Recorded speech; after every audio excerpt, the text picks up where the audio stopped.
ओम शांति। आज बाबा के 24/8/20 के महावाक्य हैं। सबसे पहले हम मुरली का सारांश सुनेंगे। विकर्माजीत बनने के लिए विकर्मों से बचना है तो देह अभिमान नहीं आना चाहिए। बार बार देही अभिमानी बनने का पुरुषार्थ करना चाहिए। सदा इस बात की खुशी रहे कि 84 जन्मों का चक्र अब पूरा हुआ है। अब अपने घर जाना है, बस बाकी थोड़े दिन हैं, उसमें कर्मभोग चुक्त करना है। विकर्म विनाश कर अब कर्मातीत अवस्था बनाने की तैयारी करनी है। आगे बाप कहते हैं, बच्चे तुम्हें पतित से पावन, पावन से पतित बनना ही है। ये ड्रामा में नोंद है। अनेक बार यह चक्र पास किया है, पास करते ही रहेंगे, क्योंकि तुम ऑलराउंडर पार्टधारी हो। सर्विस के लिए बाबा ने कहा, अच्छी राइटिस बातें छपाकर एरोप्लेन से गिरानी चाहिए। सबको संदेश पहुंचाने का और सबका कल्याण करने का सोचना चाहिए। पतित पावनी गंगा नहीं, ज्ञान सागर शिव बाबा हैं। गीता का भगवान शिव हैं, श्री कृष्ण नहीं। शिव और शंकर का भेद, शिव बाबा की बायोग्राफी, श्री कृष्ण की बायोग्राफी, ये सारा अंतर लिखकर सबको समझाना चाहिए। ऐसे सबका कल्याण करने का नशा होना चाहिए। बाबा ने कहा, ये सारे टॉपिक्स लिखकर तैयार करके औरों को समझाने से औरों का कल्याण कर सकते हैं, लेकिन ये कार्य करने का नशा होना चाहिए। तो ये था आज के मुरली का सारांश। अभी हम मुरली की शुरुआत करते हैं। मीठे बच्चे, सदा इसी खुशी में रहो कि हमने 84 का चक्र पूरा किया। अब जाते हैं अपने घर। बाकी थोड़े दिन यह कर्म भोग हैं। बाबा ने कहा, सदा खुशी बनी रहनी चाहिए कि बस अब थोड़े दिन हैं, वापस घर जाना है। कर्म भोग हैं वो थोड़े दिन के लिए हैं।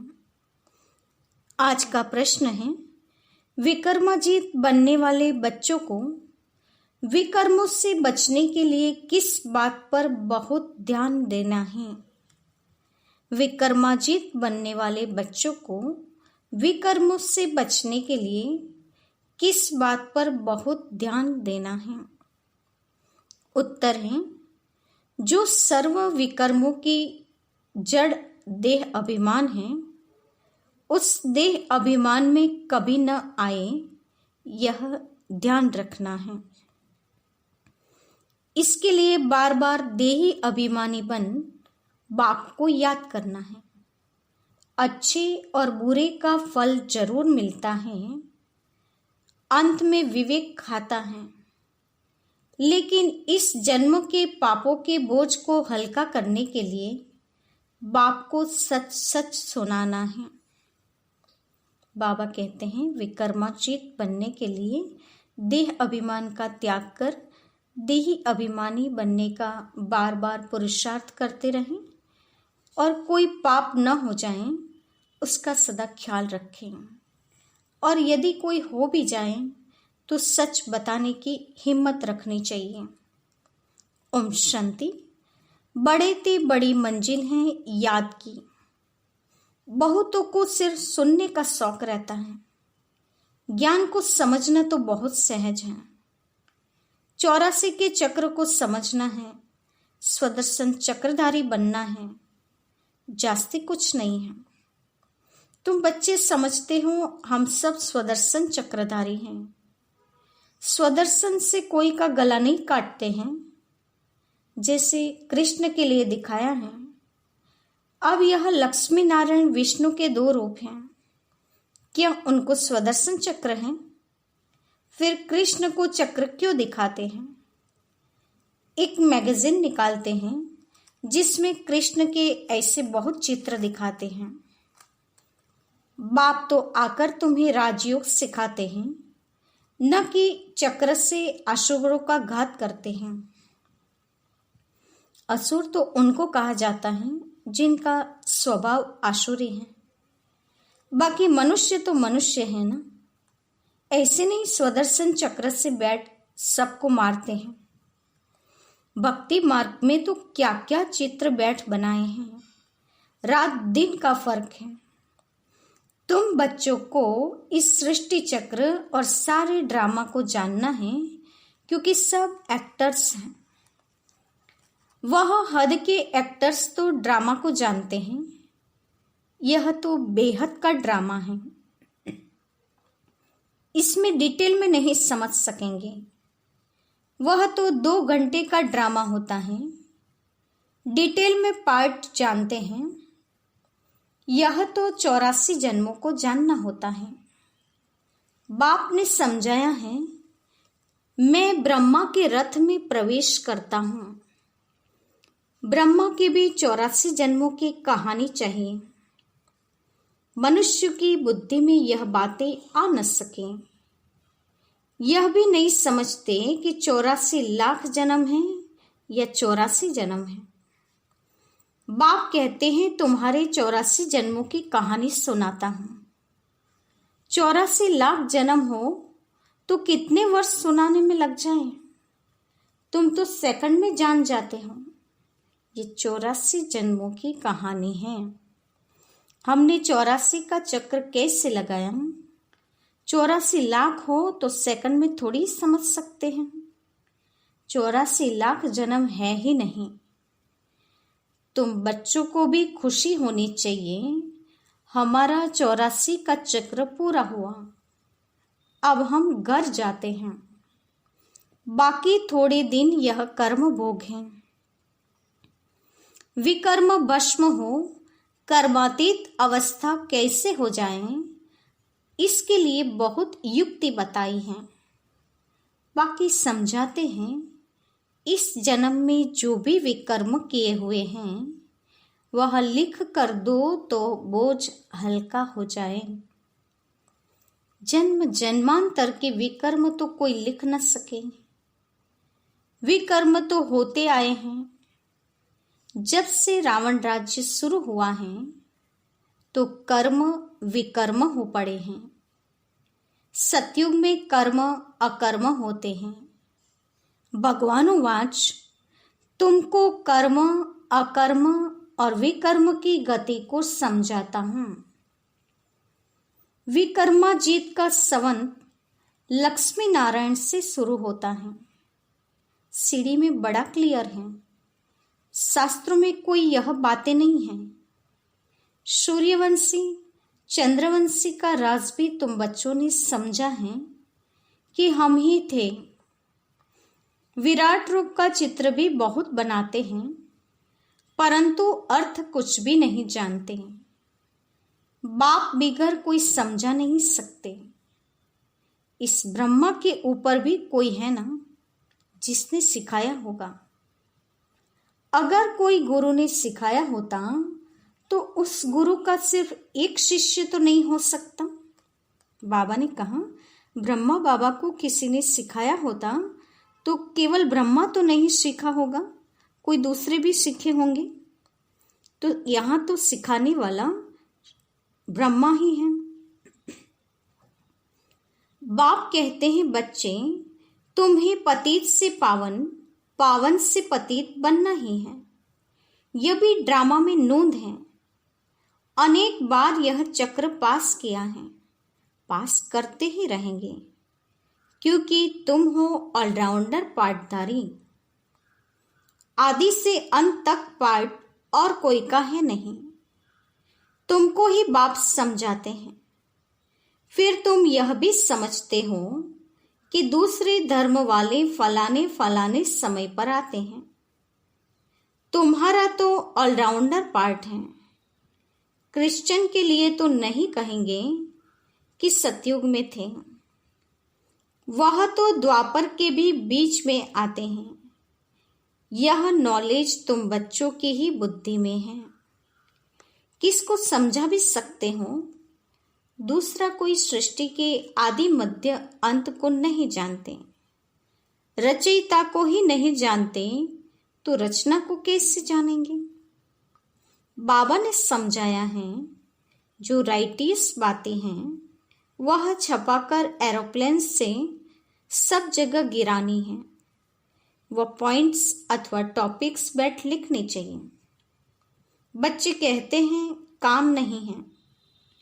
बाबा कहते हैं यह सर्विस तो बहुत है। यहाँ एकांत में बैठ यह काम करो। जो भी बड़ी बड़ी संस्थाएं हैं, गीता पाठशालाएं हैं, उन सबको जगाना है, सबको संदेश देना है। यह पुरुषोत्तम संगम युग है। जो समझदार होंगे वह झट समझेंगे। जरूर संगम युग पर ही नई दुनिया की स्थापना और पुरानी दुनिया का विनाश होता है। सतयुग में पुरुषोत्तम मनुष्य होते हैं। यहाँ है आसुरी स्वभाव वाले पतित मनुष्य। यह भी बाबा ने समझाया है। कुंभ का मेला आदि जो लगता है, बहुत मनुष्य जाते हैं स्नान करने। क्यों स्नान करने जाते हैं? पावन होना चाहते हैं। तो जहां जहां मनुष्य स्नान करने जाते हैं वहां जाकर सर्विस करनी चाहिए। मनुष्य को समझाना चाहिए, ये पानी कोई पतित पावनी नहीं है। तुम्हारे पास चित्र भी हैं। गीता पाठशालाओं में जाकर यह पर्चे बांटने चाहिए। बच्चे सर्विस मांगते हैं। यह बैठकर लिखो, गीता का भगवान परमपिता परमात्मा शिव हैं, न कि श्री कृष्ण। फिर उनकी बायोग्राफी की महिमा लिखो। शिव बाबा की बायोग्राफी लिखो। फिर आपे ही वह जज करेंगे। ये पॉइंट्स पे लिखनी है कि पतित पावन कौन। फिर शिव और शंकर का भेद भी दिखाना है। शिव अलग, शंकर अलग हैं। यह भी बाबा ने समझाया है। कल्प 5000 वर्ष का है। मनुष्य 84 जन्म लेते हैं, न कि 84 लाख। यह मुख्य मुख्य बातें शॉर्ट में लिखनी चाहिए, जो एरोप्लेन से भी गिरा सकते हैं, समझा भी सकते हैं। यह जैसे गोला है, इसमें क्लियर है फलाने फलाने धर्म फलाने फलाने समय पर स्थापन होते हैं। तो यह गोला भी होना चाहिए। इसलिए मुख्य 12 चित्रों के कैलेंडर्स भी छपवा सकते हो, जिसमें सारा ज्ञान आ जाए और सर्विस सहज हो सके। ये चित्र बिल्कुल जरूरी है। कौन से चित्र बनाने हैं, क्या क्या पॉइंट लिखनी चाहिए, वह बैठ लिखो। तुम गुप्त वेश में इस पुरानी दुनिया का परिवर्तन कर रहे हो। अननोन वॉरियर्स हो, यानी गुप्त योद्धे हो, जो गुप्त रीति से सृष्टि परिवर्तन के कार्य में लगे हुए हैं। तुमको कोई नहीं जानते हैं। बाबा भी गुप्त, नॉलेज भी गुप्त। इनका कोई शास्त्र आदि बनता नहीं। और धर्म स्थापक के बाइबल आदि छपते हैं, जो पढ़ते आते हैं। हर एक के छपते हैं। तुम्हारा फिर भक्ति मार्ग में छपता है। अभी नहीं छपना है, क्योंकि अभी तो यह शास्त्र आदि सब खत्म हो जाने हैं। अभी तुमको बुद्धि में सिर्फ याद करना है। बाप के पास भी बुद्धि में ज्ञान है। कोई शास्त्र आदि थोड़ी ही पढ़ते हैं। वह तो नॉलेजफुल हैं। नॉलेजफुल का अर्थ फिर मनुष्य समझते हैं, सबके दिलों को जानने वाला है। भगवान देखते हैं, तब तो कर्मों का फल देते हैं। बाप कहते हैं ये ड्रामा में नोंद है। ड्रामा में जो विकर्म करते हैं उनकी सजा होती जाती है। अच्छे व बुरे कर्मों का फल मिलता है। उनकी लिखत तो कोई है नहीं। मनुष्य समझ सकते हैं जरूर कर्मों का फल दूसरे जन्मों में मिलता है। अंत घड़ी विवेक फिर बहुत खाता है। हमने यह पाप किए हैं, यह सब याद आता है। जैसा कर्म वैसा जन्म मिलेगा। अभी तुम विकर्माजित बनते हो तो कोई भी ऐसा विकर्म नहीं करना चाहिए। बड़े ते बड़ा विकर्म है देह अभिमानी बनना। बाबा बार बार कहते हैं, देही अभिमानी बन बाप को याद करो। पवित्र तो रहना ही है। सबसे बड़ा पाप है काम कटारी चलाना। यही आदि मध्य अंत दुख देने वाला है। इसीलिए सन्यासी भी कहते हैं, यह कागविष्टा समान सुख है। वहां दुख का नाम नहीं होता और यहाँ दुख ही दुख है। इसीलिए सन्यासियों को वैराग्य आता है, परंतु वह जंगल में चले जाते हैं। उन्हों का है हद का वैराग्य और तुम्हारा है बेहद का वैराग्य। यह दुनिया ही छी है। सब कहते हैं, बाबा आकर हमारे दुख हरकर सुख दो। बाप ही दुख हरता सुख करता है। तुम बच्चे ही समझते हो कि नई दुनिया इन देवताओं का राज्य था। वहां किसी भी प्रकार का कोई दुख नहीं था। जब कोई शरीर छोड़ता है तो मनुष्य कहते हैं स्वर्गवासी हुआ, परंतु यह थोड़ी समझते हैं कि हम नरक में हैं। हम जब मरे तब स्वर्ग में जाए, परंतु वह भी स्वर्ग में गया व यहाँ नरक में आया, कुछ भी समझते नहीं हैं। तुम बच्चे 3 बाप का राज भी सबको समझा सकते हैं। 2 बाप तो सब समझते हैं, एक लौकिक और दूसरा पारलौकिक। और यह अलौकिक प्रजापिता ब्रह्मा फिर हैं यहाँ संगम युग पर। ब्राह्मण भी चाहिए। वह ब्राह्मण कोई ब्रह्मा के मुख से वंशावली थोड़ी ही है। जानते हैं ब्रह्मा था, इसीलिए ब्राह्मण देवी देवता नमः कहते हैं। यह नहीं जानते हैं किसको कहते हैं। कौन से ब्राह्मण? तुम हो पुरुषोत्तम संगम योगी ब्राह्मण और वह है कलयुगी ब्राह्मण। यह है पुरुषोत्तम संगम युग, जब तुम मनुष्य से देवता बनते हो। देवी देवता धर्म की स्थापना हो रही है, तो बच्चों को सब पॉइंट्स धारण करने हैं और फिर सर्विस करनी है। पूजा करने व श्राद्ध खाने पर ब्राह्मण लोग आते हैं, उनसे भी तुम चिट चैट कर सकते हो। तुमको सच्चा ब्राह्मण बना सकते हैं। अभी भादों का मास आता है, सभी पितरों को खिलाते हैं। वह भी युक्ति से करना चाहिए, नहीं तो कहेंगे कि ब्रह्मा कुमारियों के पास जाकर सब कुछ छोड़ दिया है। ऐसा कुछ नहीं करना है जिसमें नाराज हो। युक्ति से तुम ज्ञान दे सकते हो। जरूर ब्राह्मण लोग आएंगे तब तो ज्ञान देंगे ना। इस मास में तुम ब्राह्मणों की बहुत सर्विस कर सकते हो। तुम ब्राह्मण तो प्रजापिता ब्रह्मा की औलाद हो। बताओ, ब्राह्मण धर्म किसने स्थापन किया? तुम उन्हों का भी कल्याण कर सकते हो घर बैठे। जैसे अमरनाथ की यात्रा पर जाते हैं तो वे सिर्फ लिखत से इतना नहीं समझेंगे, वहां बैठ समझाना चाहिए। हम तुमको सच्ची अमरनाथ की कथा सुनाए। अमरनाथ तो एक को ही कहा जाता है। अमरनाथ अर्थात जो अमरपुरी स्थापन करें, वह है सतयुग। ऐसे सर्विस करनी पड़े, वहाँ पैदल जाना पड़ता है। जो अच्छे अच्छे बड़े बड़े आदमी हों उनको जाकर समझाना चाहिए। सन्यासियों को भी तुम ज्ञान दे सकते हो।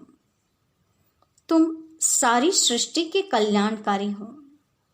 श्रीमत पर हम विश्व का कल्याण कर रहे हैं। बुद्धि में ये नशा रहना चाहिए। बाबा ने कहा, श्रेष्ठ बाप की श्रीमत अनुसार हम पूरे विश्व का कल्याण कर रहे हैं, इस बात का नशा होना चाहिए।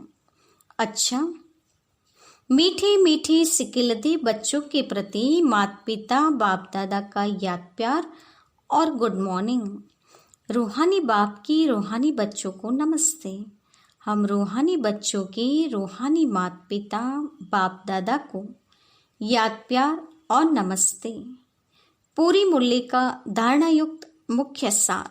पहले पॉइंट, जब एकांत व फुर्सत मिलती है तो ज्ञान की अच्छी अच्छी पॉइंट्स पर विचार सागर मंथन कर लिखना है। सबको संदेश पहुंचाने व सबका कल्याण करने की युक्ति रचनी है। दूसरी पॉइंट, विकर्मों से बचने के लिए देही अभिमानी बन बाप को याद करना है। अभी कोई भी विकर्म नहीं करना है। इस जन्म के लिए किए हुए विकर्म बाप दादा को सच सच सुनाने हैं। आज का वरदान है, संपन्नता द्वारा संतुष्टता का अनुभव करने वाले सदा हर्षित विजयी भव। संपन्नता द्वारा संतुष्टता का अनुभव करने वाले सदा हर्षित विजयी भव। वरदान का स्पष्टीकरण है, जो सर्व खजानों से संपन्न है वही सदा संतुष्ट हैं। संतुष्टता अर्थात संपन्नता। जैसे बाप संपन्न हैं, इसलिए महिमा में सागर शब्द कहते हैं। ऐसे आप बच्चे भी मास्टर सागर अर्थात संपन्न बनो तो सदा खुशी में नाचते रहेंगे। अंदर खुशी के सिवाय और कुछ आ नहीं सकता। स्वयं संपन्न होने के कारण किसी से भी तंग नहीं होंगे। किसी भी प्रकार का उलझन व विघ्न एक खेल अनुभव होगा। समस्या मनोरंजन का साधन बन जाएगी। निश्चय बुद्धि होने के कारण सदा हर्षित और विजयी होंगे। बाबा ने कहा, जो बच्चे बाप के सर्व खजानों से संपन्न हैं वो संतुष्ट रहते हैं। तो आप मास्टर सागर संपन्न बन के सदा खुशी में रहो। किसी भी प्रकार के विघ्न समस्या को मनोरंजन समझकर, खेल समझकर निश्चय बुद्धि रहेंगे तो सदा हर्षित और विजयी बन सकते हैं। आज का स्लोगन है, नाजुक परिस्थितियों से घबराओ नहीं, उनसे पाठ पढ़कर स्वयं को परिपक्व बनाओ। नाजुक परिस्थितियों से घबराओ नहीं, उनसे पाठ पढ़कर स्वयं को परिपक्व बनाओ। बाबा ने कहा, परिस्थिति कैसी भी हो, इनसे बिना डरे बिना घबराए ये समझना है कि ये परिस्थिति हमारी स्थिति को परिपक्व बनाने आई है। आज की मुख्य पॉइंट्स हैं, सदा खुशी बनी रहे कि हम अब 84 का चक्र पूरा कर घर जाते हैं। पापों का बोझा हल्का करने की युक्ति है बाप को सच सच बताना। विकर्म विनाश कर कर्मातीत अवस्था बनानी है। बाबा भी गुप्त वेश में पुरानी दुनिया का परिवर्तन करा रहे हैं, तो बाबा और नॉलेज दोनों गुप्त हैं। इसीलिए अननोन वॉरियर्स गुप्त योद्धे बताया है। सबको लौकिक और पारलौकिक बाप का परिचय देना है। बाबा ने कहा, तुम सारी सृष्टि के कल्याणकारी हो, तुम विश्व का कल्याण करते हो। इस बात का सदा नशा होना चाहिए। जो सर्व खजानों से संपन्न है वही संतुष्ट हैं। तो मास्टर सागर बन खुशी में विघ्न को खेल समझकर समस्या को क्रॉस करेंगे तो सदा हर्षित और विजयी बनेंगे। नाजुक परिस्थितियों में घबराने के बजाय परिपक्व बनो। अच्छा, ओम शांति।